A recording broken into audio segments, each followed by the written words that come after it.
Hey kids, this is Miss Gutierrez. I am hoping that the sound today is much better. My little microphone just came in, so hopefully it's picking up my voice a little better than before. Today is week 4 of our notes, day 3 of the Constitution era. We are still in the Constitution era, so we're just going to scroll down our notes to day 4, or day 3, I'm sorry. And we're going to start today with economic depression, which is a really important thing to talk about because we are kind of going in our own economic recession right now due to all of the businesses closed and the job losses, unfortunately.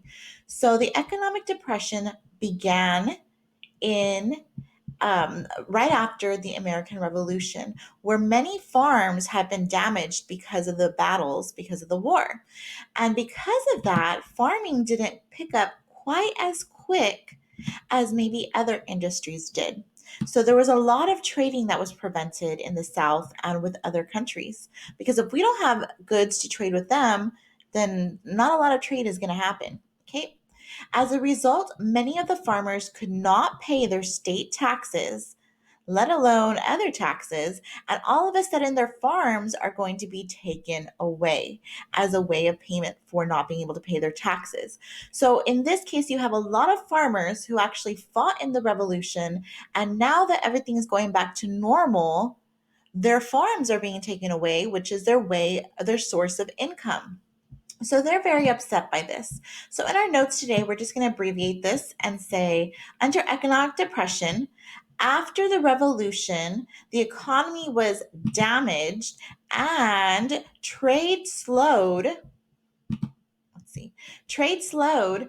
The farmers could not pay their taxes and their farms were taken away. Okay, so those are the two main points that we need to have for economic depression. Okay, now we're going to go to the next slide. As a result of these farmers having their farms taken away, it's going to lead to a rebellion that we've talked about in the past called Shays Rebellion. Now, Daniel Shay, this man right here, was a farmer who led other farmers in a rebellion. And what they would do is that they would march around with any weapons they could find, with guns, with pitchforks, with swords, any type of thing that they had at their house, and they would go and they would march around the courthouses. Now, by doing this, this would prevent any of the judges from going inside. Now, the judges would rule on what farms were taken away. So, this was their way of preventing any other farms from being taken away from the farmers who had loyally fought in the American Revolution. Okay, we're going to move on. We're going to talk about Shay and his group. At one point, they get so passionate about their fight, about their struggle, that they decide that they're going to march down to an arsenal. Do you all know what an arsenal is? Okay, if you said an arsenal is a place where weapons are stored or something to do with weapons, you are correct. They went down to the state arsenal, but luckily, before they could get in there and blow anything up or take any weapons, they were stopped by the state militia. Now, remember, a militia is an untrained army. So you had all these men from all over the countryside and all different cities coming together just to stop this rebellion from continuing. After this rebellion, the Americans decided that they wanted a stronger form of government that would keep them more protected, that they needed strong federal government that would provide them an army and would provide them resources so rebellions like this would not be able to thrive. So they decided that the AOC was no longer strong enough to work as our constitution. Okay, so under Shay's rebellion, we know that Daniel Shay led a rebellion of farmers who used weapons to prevent judges from going into the courthouse. Okay, here's my picture of Shay's rebellion, and yes, there was a standoff at the arsenal. Remember, Daniel Shay decides that by taking over the arsenal, they're going to be able to execute more military power. But unfortunately for that rebellious group, the state militia came and they stopped them in their tracks.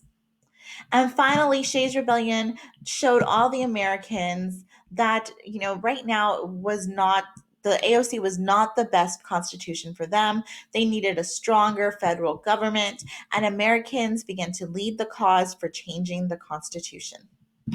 Okay, guys, so we do have 3 slides to do today for notes, which is not very common, but every once in a while we get those. So we have the AOC that is about to be changed. And in order for that to be accomplished, you have to have all of the founding fathers getting together at something called the Constitutional Convention. And so in this picture, you see people like Benjamin Franklin, you see George Washington, you see Jefferson, you see Adams. There's all these founding fathers there.